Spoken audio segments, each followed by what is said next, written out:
Kasus pertama di pengadilan Ohio melawan Michael Maki 6-253 ada 5 dakwaan.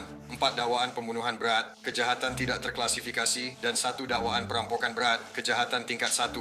Setiap dakwaan disertai spesifikasi senjata api 3 dan 6 tahun. Terima kasih, batalkan, tampilkan diri. Terima kasih Yang Mulia, Diane Menashe mewakili Michael Maki. Terima kasih Yang Mulia. Kami mengakui menerima tuduhan tersebut, membacanya singkat, dan menyatakan tidak bersalah atas semua dakwaan. Michael McKee, pria yang dituduh membunuh dokter gigi dan istrinya, kembali ke pengadilan di negara bagian tempat dia didakwa atas pembunuhan tersebut. Diumumkan bahwa dia menyewa pengacara terkenal dan berpengaruh, Diane Menashe, yang pernah kita bahas di Law and Crime. Apa yang kita ketahui tentangnya? Namun, adakah contoh kasus sukses sebelumnya yang bisa menunjukkan bagaimana dia mungkin membela pria ini? Mari kita bahas. Selamat datang di Sidebar dari Law and Crime. Saya Jesse Weber. Mereka adalah pasangan yang sukses dan dicintai. Seorang dokter gigi dan istrinya ditemukan tewas tertembak di rumah mereka sendiri pada pagi pertama tahun baru. Dan selama berminggu-minggu, pertanyaannya adalah siapa? Siapa yang bisa melakukan ini? Dan saat itulah sorotan beralih ke mantan suami sang istri, seorang ahli bedah dari Chicago bernama Michael McKee. Setelah perburuan, penangkapan, dan ekstradisi, kini dia ditahan di penjara Franklin County. Hari ini adalah sidang pertamanya di pengadilan Ohio. Kami akan memutar sedikit cuplikan, tapi fokus utama sidebar ini adalah hal lain. Kasus ini masuk ke wilayah yang sangat akrab bagi kami di Law and Crime. Kenapa? Karena dia menyewa seorang pengacara yang sangat kami kenal. Ini adalah nama yang sudah pernah Anda dengar di acara ini, Diane Menashe, seorang veteran selama 27 tahun yang telah menangani banyak kasus besar. Dia pernah bersama kami di Sidebar. Izinkan saya memperkenalkan Diane Menashe, pengacara persidangan dari Ohio. Senang bertemu lagi Diane, sudah lama kita tidak berbicara. Sayangnya, inilah keadaannya sebelum kita membahas semua aspek hukumnya. Apa reaksi keseluruhanmu ketika mendengar tentang hal ini? Karena ini dari negara asalmu? Lihat, kami mengenalnya. Aku tidak berbohong. Sekarang, Diane Menashe adalah seorang pengacara pembela yang sangat terkenal. Dia adalah orang yang kamu hubungi ketika taruhannya adalah hidup dan mati. Dia telah bertarung di beberapa persidangan pembunuhan terbesar yang baru-baru ini kita lihat. Jadi, seperti yang sudah saya sebutkan, pengalaman 7 tahun, oke? Dia mengajukan pemberitahuan resmi untuk tampil dalam kasus ini pada tanggal 2 Januari. Dia telah membela sekitar 3 lusin orang yang terancam hukuman mati, termasuk kasus terkenal di Franklin County. Dia juga tampaknya adalah seseorang yang menentang hukuman mati. Untuk memberi Anda gambaran tentang siapa yang sedang kita bicarakan. Ngomong-ngomong, dia tumbuh besar di Seattle, dia kuliah di Universitas Purdue. Dia meraih gelar hukum di Universitas Tulane, bekerja di unit hukuman mati pembela umum Ohio, dan menjadi instruktur lokakarya advokasi persidangan di Fakultas Hukum Harvard. Dia anggota American College of Trial Lawyers dan International Academy of Trial Lawyers. Dia sangat berprestasi dan kami pernah meliput kasus di mana dia mewakili terdakwa dalam kasus terkenal. Apakah kita masih ingat kasus William Hussel, mantan dokter Mount Carmel, lalu Matthew Moore? Sekarang dia membela Michael McKee. Jadi pertanyaannya, adakah hal dari kasus-kasus sebelumnya, taktik atau cara dia berjuang? Hal-hal yang bisa memberi kita gambaran, petunjuk tentang bagaimana dia mungkin akan membela Michael McKee. Jadi saat kita bertanya, pertarungan seperti apa yang akan kita saksikan? Karena dengan Diane Menashe yang terlibat, ini bukan hanya tentang apa yang terjadi malam itu, tapi juga tentang bagaimana setiap bukti kemungkinan besar akan dipertanyakan. Bagaimana polisi menyelidiki kasus ini. Sejak awal, pihak pembela tidak wajib membuktikan Michael McKee tidak melakukan ini. Tugas mereka adalah menimbulkan keraguan yang masuk akal. Tugas mereka adalah mengatakan bahwa jaksa penuntut tidak dapat memenuhi beban pembuktiannya. Mereka tidak bisa melengkapi detail atau menyelesaikan semuanya sempurna. Sekarang, sebelum saya membahas apa yang kita lihat dari Diane Menashe, Michael McKee, dia hadir di pengadilan siang tadi untuk sidang dakwaan. Lewat pengacaranya, Diane Menashe, dia mendengar dakwaan resmi dan mengaku tidak bersalah. Inilah yang terjadi dalam pertarungan hukum awal ini. Kasus pertama di pengadilan, negara bagian Ohio versus Michael McKee. Ini 6, CR 253. Ada 5 dakwaan, 4 dakwaan pembunuhan berat, kejahatan yang tidak diklasifikasikan, dan 1 dakwaan perampokan berat. 1. Setiap dakwaan disertai spesifikasi senjata api 3 dan 6 tahun. Terima kasih, dibatalkan. Silakan tampilkan diri. Terima kasih, Yang Mulia. Diane Menashe mewakili Michael McKee. Terima kasih, Yang Mulia. Terkait tuduhan itu, kami telah menerima dan membacanya. Kami menyatakan tidak bersalah atas semua dakwaan. Kami akan mencabut permohonan jaminan saat ini, meski bisa mengajukannya lagi nanti. Formulir permohonan tidak bersalah sudah ditandatangani atas nama klien saya. Tidak ada tambahan. Terima kasih, penasihat. Saya sudah menandatangani permohonan tidak bersalah dan formulir jaminan yang menunjukkan jaminan dilepaskan. Ada lagi? Tidak. Yang Mulia. Terima kasih, Yang Mulia. Mari kembali ke Diane Menashe, pengemudi dari pihak pembela. Apa yang kita harapkan soal strategi? Saya ingin mengatur ulang pembahasan untuk melihat detail yang akan dipatahkan Menashe dalam kasus ini. Mari kita mulai. Michael McKee. Dia diduga masuk rumah mantan istrinya, Monique TP, dan suaminya, Spencer TP, pada dini hari Desember. Pada tanggal 30, jaksa menuduh dia menembak dan membunuh keduanya dengan 4 dakwaan pembunuhan berat. Kami akan menjelaskannya.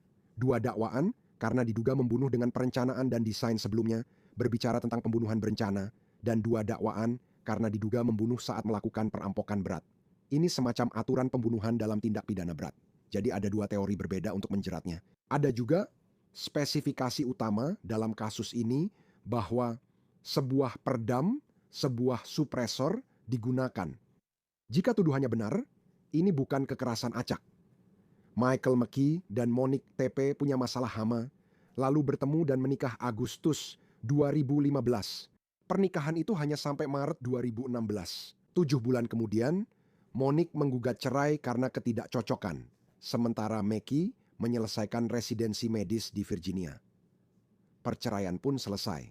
Monique melanjutkan hidup, akhirnya menikah dengan Spencer TP, dan mereka sedang mendekati ulang tahun pernikahan mereka yang kelima. Dan menurut semua orang, lagi-lagi, perceraian itu tampaknya tidak terlalu penuh permusuhan, tidak tampak dipenuhi kebencian. Hal ini membuat tuduhan makin membingungkan dan mengerikan. Selama bertahun-tahun, mereka menjalani hidup terpisah. McKee berkarir sebagai ahli bedah di Chicago. Keluarga TP membangun hidup di Columbus. Perpisahan itu tampak bersih. Bertahun-tahun telah berlalu. Jaksa menuduh sejarah itu memotivasi serangan yang direncanakan. Semua ini kembali ke Diane Menashe. Melihat pembelaan profil tinggi yang pernah dia tangani, kita bisa memperkirakan bagaimana dia akan menangani kasus ini. Contohnya, 23, Diane Menashe membela Rodney Venata yang didakwa membunuh istrinya Heidi Duda di mobil, meski jaksa hanya punya bukti tidak langsung. Hanya dia di sana, dia yang menelepon layanan darurat, tapi tahu apa yang Diane Menashe lakukan? Pembelaan Diane Menashe didasarkan pada 2 pilar utama, salah satunya adalah teori alternatif kejahatan. Jadi dia menunjuk ke pria lain, seseorang yang punya hubungan dengan korban, yang punya masa lalu penuh kekerasan. Dan kedua, dia tanpa henti menuduh polisi berpikiran sempit, langsung mengincar Venata sejak awal, dan gagal menyelidiki orang lain, dan kau tahu, juri membebaskannya hanya dalam hitungan jam. Mungkin sulit dalam kasus ini. Dari yang kita lihat, tampaknya tak ada tersangka lain. Sepertinya tidak ada orang lain yang punya dendam atau permusuhan terhadap keluarga Tepis. Dan jika kamu gabungkan itu dengan apa yang sudah kita lihat sejauh ini dari pihak penuntut kan, jadi ada bukti bahwa mereka telah melacak mobil McKee yang berada di daerah itu. Sampai kembali ke Illinois. Mereka juga menemukan senjata yang diduga terkait pembunuhan itu. Bukti digital lain belum diketahui. Mereka miliki bukti forensik yang mungkin mereka punya, tapi itulah yang bisa menjadi tantangan untuk teori alternatif. Sekarang, apakah dia mungkin bisa berargumen, pandangan sempit? Mungkin saja, tapi kita lihat saja nanti. Ini membawa kita pada kasus yang membuat namanya terkenal di dunia hukum, yaitu pembelaan terhadap Dr. William Husal. Negara bagian mendakwanya atas pembunuhan karena diduga sengaja memberi overdosis pada pasien unit perawatan intensif.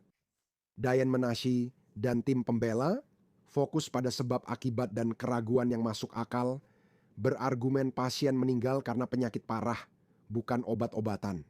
Seluruh kasus mereka adalah tentang mengalihkan cerita dari niat dan menuju ketidakpastian medis yang kompleks. Saya ingin membahas tentang beralih ke pasien. James Allen. sekali lagi menyatakan bukti dari laporan Anda. Beritahu saya jika ada sesuatu yang perlu Anda perhatikan. Ngomong-ngomong, Baiklah. ini pasiennya kita juga akan lakukan. Kamu tahu tidak? Kadang terjadi, kadang tidak, tapi aku tak mau mengulang yang sudah pernah kulakukan, jadi aku hanya ingin ke sini. Terkait penyebutan DNRCC olehmu, kamu setuju bahwa untuk status kode adalah do not resuscitate. CCA. Comfort care only artinya tidak resusitasi, hanya perawatan kenyamanan saat henti jantung. Benar? Ya. Saya tidak pakai istilah comfort care only dan comfort care itu khusus di rumah sakit ini. Berdasarkan tinjauan dan pekerjaan Anda untuk negara bagian Ohio, apakah Anda tahu bahwa di sistem rumah sakit, comfort care only berarti perawatan kenyamanan saat henti jantung? Ya, saya tahu. Apakah Anda juga mengetahui saat bekerja di negara bagian Ohio bahwa comfort care berarti perawatan kenyamanan? Ya, Saya mencatat dalam laporan Anda dan DNRCC bukan sesuatu yang Anda gunakan di Vanderbilt. Benar. Saya tahu di laporan Anda disebutkan tujuan DNRCC adalah mengelola gejala demi kualitas hidup terbaik. Apakah Anda memperhatikan penulisan itu? Ya. Para penggemar bilang Anda menulis itu di hampir setiap ulasan pasien, bukan? Ya, Sesuatu yang sering Anda katakan berulang-ulang? itu benar. Abaikan dulu kode yang Anda gunakan di Vanderbilt atau di rumah sakit lain. Mount Carmel West. Jika Anda melihat comfort care artinya perawatan kenyamanan. benar.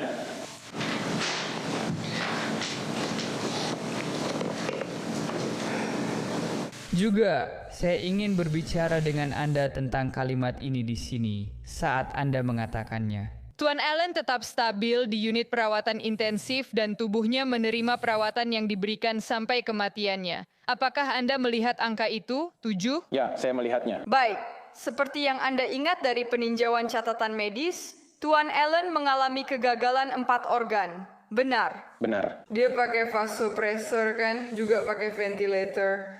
Ya, Dan kesimpulan Anda terkait nomor 7 adalah bahwa dia stabil. baik. Maksud saya, Anda ingin saya menjelaskan apa yang saya maksud dengan itu. Baik, saya akan mulai dengan ya atau tidak. Terkait nomor 7, Anda menyatakan demikian, bukan? Tuan Allen tetap stabil di unit perawatan intensif dan tubuhnya menerima perawatan yang diberikan hingga kematiannya. Itu maksudnya, ya baik. Lalu saya ingin turun ke sini di mana Anda menyatakan tidak ada dasar klinis untuk melepas selang brooding, Tuan Allen. Apakah Anda melihat kalimat itu? Ya, Anda setuju dengan saya bahwa indikasi dan persetujuan adalah dua hal yang terpisah. ya, Indikasi ada di pihak dokter, persetujuan ada pada kuasa hukum yang sah. Kinsight Benar. mengesampingkan indikasi jika keluarga, kerabat terdekat, kuasa hukum yang sah. Mengembalikan keputusan percepatan perawatan paliatif secara individual. ya. Itulah yang harus terjadi. Saya setuju sekaligus tidak setuju dengan kalimat tadi. Mungkin akan ada kesulitan karena saya tidak tahu apakah akan ada perselisihan soal apa yang terjadi pada keluarga tipis. Tampaknya jelas mereka dibunuh di rumah. Benar? Ini bukan soal penyebab kematian, tapi soal bagaimana menyatukan semuanya. Terkait Mackie, mungkin pembela Diane Minashi akan mencoba mengalihkan fokus. Bukti forensik bisa punya penjelasan lain dan perlu dipertimbangkan. Ya, Anda tahu, para penyidik mengatakan kita punya bukti dari mobil, mungkin saya punya bukti ini, kita punya bukti itu. Nantinya ahli akan diperiksa untuk memastikan ada tidaknya sampel DNA lain. Kami 100% yakin balistiknya cocok. Bagaimana Anda yakin itu mobil Mackie, bisa saja itu milik orang lain? Jadi ini akan menjadi cara untuk menyerang bukti balistik, forensik, digital, dan teknologi yang sebenarnya. Apakah ada kemungkinan lain? Intinya adalah membuat juri meragukan asal mula narasi seperti yang dia lakukan di sini. Terkait dengan dakwaan ke-11, yaitu juri dalam kasus ini yang telah dipilih dan disumpah dengan benar memutuskan terdakwa tidak bersalah atas dakwaan ke-11 dalam dakwaan pembunuhan dan tidak bersalah atas pelanggaran yang lebih ringan, ditandatangani oleh setiap anggota juri. Pada 20 April 2022 terdapat 12 tanda tangan dan penunjukan ketua juri. Oke, Sekarang, biarkan saya ceritakan tentang kasus lain. Matthew Moore. Ini adalah kasus besar dan saya akan katakan ini adalah kisah yang tragis. Kami membahasnya di Prime Crime. Pada Mei 2020, Emily Noble dilaporkan hilang dari rumahnya di Westerville. Dia pencari makanan liar yang mencintai alam. 4 bulan kemudian, September, jenazahnya ditemukan di hutan dekat rumahnya dalam posisi berlutut dengan kabel USB di lehernya. Botol air ada di dekatnya dan suaminya, Matthew Moore, yang melaporkan dia hilang. Tak ada pengakuan, saksi mata, atau bukti fisik seperti darah atau DNA yang menghubungkannya ke tempat kejadian perkara. Tadi kamu sempat sebut Diane Menashe, kan? Apakah sudah ada saksi mata terkait tuduhan pada Mackie? Jika dia diam sejak ditangkap, mungkin tidak ada pengakuan. Bagaimana dengan bukti fisik? Kita belum banyak mendengar tentang bukti forensik sejauh ini. Kasus jaksa pada Moore bergantung pada teori bahwa dia membunuh dan merekayasa tempat kejadian perkara agar tampak seperti bunuh diri. Itu inti kasusnya yang harus diputuskan juri. Jelas, situasinya berbeda di sini. Mungkin, kecuali Diane Menashe, saya tidak punya bukti, ini hanya spekulasi. Kecuali mungkin dia akan mengatakan bahwa adegannya tidak seperti yang terlihat, bahwa mungkin itu adalah kasus pembunuhan dan melukai diri sendiri. Tapi sekali lagi, itu mungkin terlalu jauh. Tidak ada bukti itu arah mereka. Jadi, kembali ke kasus ini jadi alternatifnya. Apakah ini pembunuhan atau tragedi? Seorang wanita yang tampaknya trauma berat, termasuk kehilangan tragis anak tirinya beberapa bulan lalu. Jadi, ada 2 teori di sini. Ini kasus Moore yang dibangun dari interpretasi forensik dengan Diane Menashe sebagai pembela dan Matthew Moore.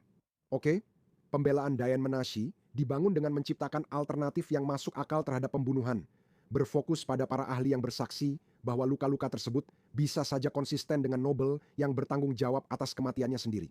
Dia menyoroti trauma Emily dan kebiasaannya masuk hutan, serta menilai polisi hanya fokus pada suami sejak awal.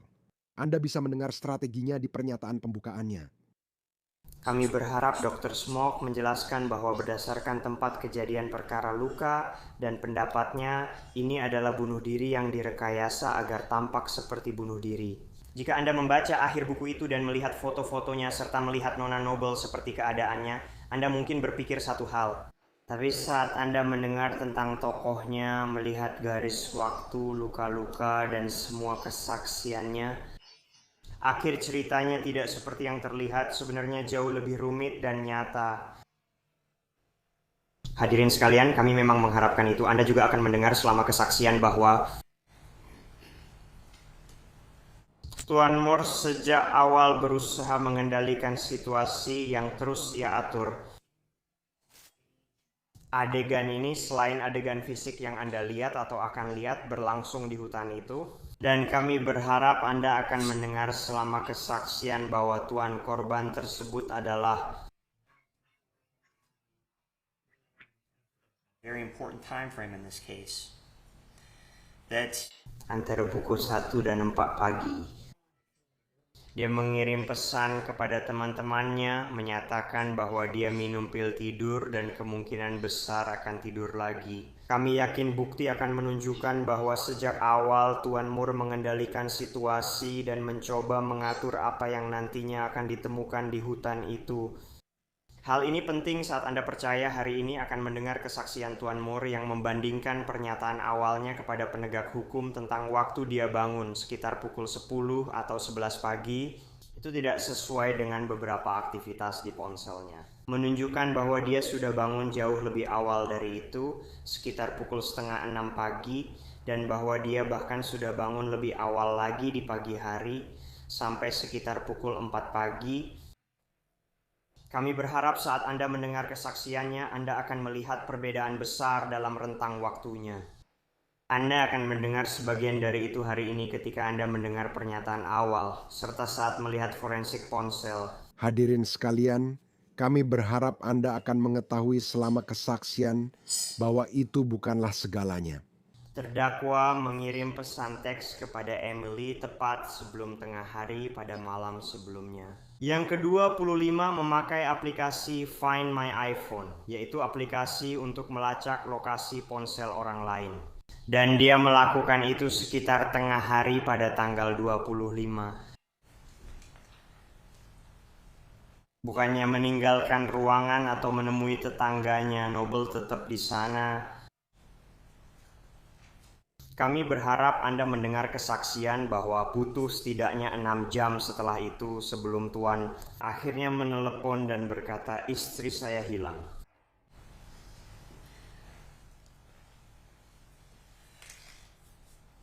Hadirin, Anda akan melihat rekaman kamera tubuh petugas Hollis hari ini. Petugas Hollis adalah yang merespons di lokasi kejadian. Ya, dia datang dan melakukan percakapan awal dengan Matthew Moore dan kami berharap Anda akan melihat dalam rekaman kamera tubuh itu bahwa ada area tertentu yang ditandai di bagian belakang di mana garasi berada. Sekitar 2 jam setelah laporan, Tuan Moore menunjuk ke sana dan berkata, "Ini aneh-aneh. Kabel ini seharusnya tidak ada di sini." Dan yang kami harapkan Anda lihat selama rekaman kamera tubuh adalah bahwa ada beberapa benda yang telah dipindahkan. Selama rentang waktu ketika petugas Hollis pertama kali datang ke lokasi hingga terdakwa menunjukkan area ini. Dalam percakapan itu Anda akan mendengar Tuan Moore berkata, "Area ini aneh." Ya, saya belum menyentuhnya, tapi ini terasa tidak pada tempatnya bagi saya. Seseorang pasti telah melakukan ini. Kami berharap Anda memahami bahwa ini contoh lain terdakwa mengatur tempat kejadian agar tampak berbeda dari aslinya. Hadirin sekalian, setelah 2 minggu kesaksian, Anda akan mendengar bukti ponsel, bukti fisik, serta tentang para pihak yang terlibat. Dan kami meminta Anda untuk teliti dalam meninjau garis waktu, bagaimana semuanya saling berkaitan, dan teliti saat meninjau serta mendiskusikan kasus ini. Dan di akhir 2 minggu kami akan meminta Anda untuk melihat ini apa adanya, dan kami akan meminta Anda untuk bersalah atas tuduhan pembunuhan. Terima kasih. Seperti yang saya sampaikan kemarin, saya Diane Menashe atas nama Matt Moore dan rekan saya Alexander Petrello. Negara, saya baru mendengarkan mereka sekitar 30 menit dan mereka memberitahu Anda teori mereka adalah bahwa Matt Moore membunuh istrinya. Matt Moore membunuh istrinya waktu tidak diketahui. Entah bagaimana dia membawa mayat istrinya ke hutan tempat kamu berjalan kemarin dan merekayasa kematiannya. Kemudian aku dengar jaksa bilang bukti akan menunjukkan caranya. Bukan hanya dia cukup cerdas untuk memikirkan 2 hal itu, tapi dia juga berusaha keras untuk mengendalikan situasi. Setelah tanggal 4 Mei dan 25 Mei 2020, anggota juri, bukti akan menunjukkan bahwa teori jaksa didasarkan pada spekulasi dan kesimpulan. Tidak ada buktinya. Dan sederhana saja, anggota juri. Teori mereka tidak masuk akal. Sekarang saya tahu Anda mendengarkan pembukaan jaksa sebaik saya. Hakim sudah menjelaskan bahwa pernyataan pembukaan kami bukan bukti, hanya gambaran bagaimana bukti akan muncul. Tapi saya ingin mengatakan ini, selama sekitar 30 menit saya mendengarkan argumen dari jaksa, saya perhatikan mereka tidak menyebutkan keraguan yang masuk akal. Keraguan. Itu adalah beban mereka. Mereka harus membuktikan di luar keraguan yang masuk akal, dan kita sudah membahasnya dengan jelas. Itu adalah beban mereka dan hanya beban mereka saja. Hakim sudah memberi Anda instruksi hukum dan akan mengulanginya lagi. Yang mengatakan jika negara gagal memenuhi beban mereka, maka satu-satunya putusan yang tepat untuk masing-masing dari 3 dakwaan dalam kasus ini adalah tidak bersalah. Inilah alasan saya menyebutkan keraguan yang masuk akal, sedangkan mereka tidak. Itu karena seperti yang dikatakan para hakim kepada Anda dan seperti yang saya bicarakan di voir dire, keraguan yang masuk akal adalah keraguan yang didasarkan pada alasan dan akal sehat. Saya ingin membahas pagi ini dalam pernyataan pembuka, mengapa tidak masuk akal Matt Moore membunuh istrinya Emily, lalu merekayasa kematiannya agar tampak seperti bunuh diri. Pertama, anggota juri, bukti akan menunjukkan bahwa tidak ada bukti fisik, Anda akan mendengar buktinya. Negara akan hadir, kami sudah memperkirakannya. Penegak hukum melakukan pencarian secara menyeluruh di area 6 Abbey Cross. Bukan hanya Departemen Kepolisian Westerville, tetapi juga Biro Investigasi Kriminal Ohio. Mereka pun didatangkan. Sebuah unit yang tugas utamanya, anggota juri sekalian, adalah mencari barang bukti forensik. Mereka juga ada di sana dan bukan hanya rumahnya saja. Dan ketika saya bilang rumah, anggota juri sekalian, bukti akan menunjukkan bahwa mereka mencari di seluruh area perimeter. Tetapi bukti juga akan menunjukkan bahwa secara menyeluruh dan ekstensif. Mereka menggeledah Ultima. Mereka menggeledah Subaru. Mereka menggeledah loteng atas izin MAT. Apakah semua penggeledahan ini dilakukan oleh mereka? Mereka menggeledah ranjang. Spray di kamar Joey, tempat Matmur bilang ke polisi bukti menunjukkan dia tidur di sana. Anggota juri, tak ada bukti rekayasa. Saya tentu saja mendengarkan pembukaan dari jaksa bahwa teori mereka adalah Matt membunuhnya, membawanya ke area hutan, lalu merekayasa kematiannya. Inilah sebabnya saya meminta Anda, anggota juri, menggunakan akal sehat saat mendengar bukti ini. Karena bukti akan menunjukkan hal itu. Emily ditemukan di posisi tempat Anda berdiri kemarin. Di bawah cabang itu, dia ditemukan dengan botol airnya di sampingnya. Rambutnya terurai. Kita tahu itu karena cara rambutnya kusut. Saat dia ditemukan, rambutnya terurai. Ikat rambut di pergelangan tangan, dia memakai pakaian jalan-jalannya. Saya hanya bilang, karena kita tahu bahwa orang terakhir yang melihatnya pergi untuk berjalan-jalan. Dia mengenakan pakaian yang, kalau kamu perhatikan baik-baik, benar kan? Itu pakaian yang biasa kamu pakai saat berjalan-jalan, dan kamu bahkan tidak perlu melihatnya dengan saksama. Karena bukti akan menunjukkan dia memakai sepatu tenis, bukan sepatu atau pakaian yang dia kenakan malam sebelumnya. Bukti akan menunjukkan, tidak ada keraguan tentang pakaian Matt dan Emily di malam ulang tahun keempat itu? Karena kami punya foto swafoto yang mereka ambil sendiri di bar saat mereka merayakan ulang tahunnya, dan tebak apa yang terjadi. Matthew Moore dibebaskan juri Delaware County pada 6 Agustus 2022 dari tuduhan membunuh istrinya, Emily Noble. Ini jadi perhatian karena Hakim Greene County, Stephen A. Wolfs, telah menyatakannya. Saat semua orang mencari keadilan untuk Emily Noble, juri menegaskan keadilan untuk Emily tidak berarti ketidakadilan bagimu. Kasus ini juga didasarkan pada teori alternatif, dengan argumen bahwa penyelidikan ceroboh dan tempat kejadian perkara tidak diamankan dengan baik.